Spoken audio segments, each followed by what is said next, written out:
দাঁড়ান ভাই, দাঁড়ান দাঁড়ান দাঁড়ান, গোড়া বাজার যাবেন? হ্যাঁ। ঠিক আছে, চলুন। দাদা, আপনাকে তো বলেই নিয়ে আসলাম আমি একা যাব। দেখেন ম্যাডাম, আপনারা দুজন একই জায়গায় যাবেন, তাই নিয়েছি।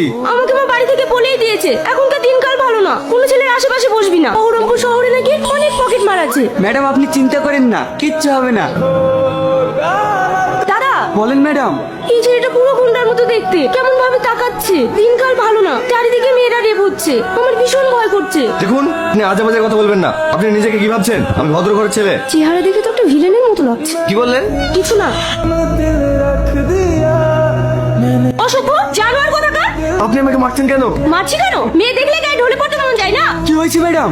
এই ছেলেটা আমার সঙ্গে নোংরামি করছে, ওকে এক্ষুনি রিক্সা থেকে নামিয়ে দেন। আপনি রিক্সা থেকে নামেন। না, আমি নামবো না। নামবি না? আপনি চলুন।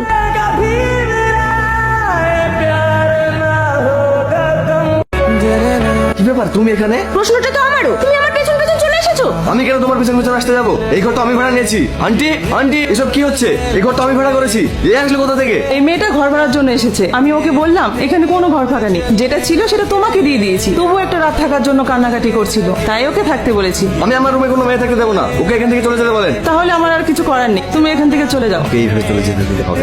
আমাকে চল মারা। দেখুন আন্টি, আমি ওকে এখানে থাকতে দিতে পারি, কিন্তু আমার একটা শর্ত আছে।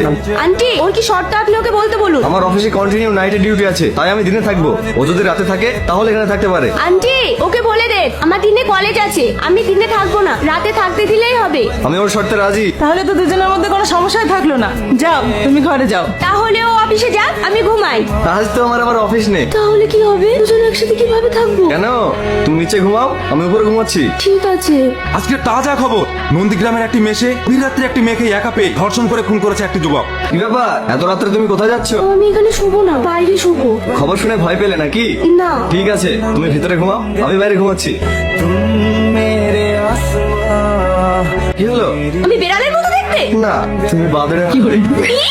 আন্টি, আরে আরে আরে, তোমরা ঝামেলা করছো কেন? বেশিটা লিখেছে আমি নাকি বেড়ালের মতো দেখতে। আমি বলতে গেলাম, এবার বলছে আমি নাকি হনুমানের মতো দেখতে। তাহলে কি বলবো বলেন? দেখো, তোমরা কিন্তু প্রত্যেকদিনই ঝামেলা করছো। এভাবে চলতে থাকলে কিন্তু আমি দুজনকে ঘর থেকে বের করে দেবো। বিড়াল। আজকাল বাদররাও যে হাসে, এই প্রথম দেখলাম। আমার গার্লফ্রেন্ড চিঠি পাঠিয়েছে, সেটা পরে আমি হাসছি বলে অন্যজনের খুব হিংসে হচ্ছে। হিংসা হবে নাই বা কেন? তাদের সঙ্গে তার কেউ প্রেম করে না, তাই জ্বলছে আর লুচির মতো ফুলছে। কি করছো জান? তোমায় ভীষণ মিস করছি। আজ 2 বছর হয়ে গেল, এখনো পর্যন্ত দুজন দুজনকে দেখিনি। বলো না, কাল দেখা করি। আমার জান কত ভালো। বাবা, আজকাল গাধারাও প্রেম করছে নাকি? আমার গার্লফ্রেন্ড কিন্তু বিড়ালের মতো দেখতে না, বিশ্ব সুন্দরী। ব্যাপার, বিড়ালের মুখটা প্রতিদিন 5 কেজি দেখি, আজ আবার 120 কেজি লাগছে কেন? নিশ্চয়ই বিড়ালের বয়ফ্রেন্ড ধোকা দিয়েছে। দেখো, আজকে আমার ভালো লাগছে না, আমাকে একটু একা থাকতে দাও। কি হয়েছে তোমার? বলো না। বললাম না তুমি এখান থেকে যাও, আমার কিছু ভালো লাগছে না। তোমার কি বয়ফ্রেন্ডের সঙ্গে ঝগড়া হয়েছে? না। তাহলে কান্না করছো কেন? আমার আব্বা আমার বিয়ে ঠিক করে ফেলেছে, কিন্তু আমি ওকে ছাড়া বাঁচবো না। এখন আমি কি করবো কিছু ভেবে পাচ্ছি না। মন খারাপ করো না, তোমার ভাগ্য আর আমার ভাগ্য একই গো। চলো, রোজ তো আমরা ঝগড়া করি, আজকে একটু বাইরে থেকে ঘুরে আসি। না, আমি যাবো না। আরে চলো না, আজ না হয় ঝগড়া বাদ দিয়ে দুজন দুজনের সুখ দুঃখ।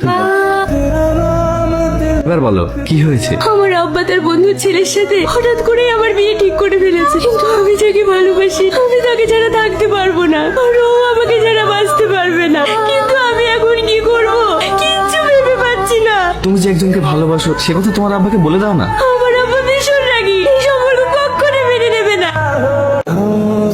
আমার গার্লফ্রেন্ডেরও বিয়ে হয়ে যাচ্ছে। হ্যাঁ, তো আমি ওকে আমার জীবনের থেকেও বেশি ভালোবাসি। যাকে জীবনের থেকে বেশি ভালোবাসে যায়, এই উপরওয়ালা তার জীবন থেকে কেড়ে নেয়। সত্যিকারের ভালোবাসা সবসময় অসম্পূর্ণ থেকে যায়। আমাদের বিড়ালের কাছের ভাগ্যটা দুজনের একই গো। চলো, অনেক দেরি হয়ে গেল। আমার একটু কাজ আছে, তুমি যাও, আমি আসছি। প্রিয়া, কি ব্যাপার, ও কোথায় গেল? আন্টি, কি হলো? প্রিয়াকে কোথাও খুঁজে পাওয়া যাচ্ছে না। ও কোথায় গিয়েছে আপনাকে বলে গিয়েছে? না তো। আচ্ছা ঠিক আছে। এগুলো আসলে কোথা থেকে? এগুলো তো আমি আমার গার্লফ্রেন্ডকে দিয়েছি। তার মানে আমি যাকে অসীম পাখি ভেবে ভালোবাসি সে আসলে প্রিয়া। আমি তার এত কাছে থেকেও তাকে চিনতে পারিনি। ওকে আমাকে খুঁজে বের করতেই হবে। বলো মা কবুল। আর একবার বলো। ও অতীন পাখি। কে? আগুন, তুমি? হ্যাঁ। তুমি এখানে কি করছো? কেন? তুমি আমাকে নিয়ন্ত্রণ করবে না বলে আমি এখানে আসতে পারবো না? এগুলোর কথা মনে পড়ছে। এগুলো তো আমি আমার বয়ফ্রেন্ডকে দিয়েছিলাম। আরে পাগলি, আমি তো তোমার সেই রাত জায়গা পাখি।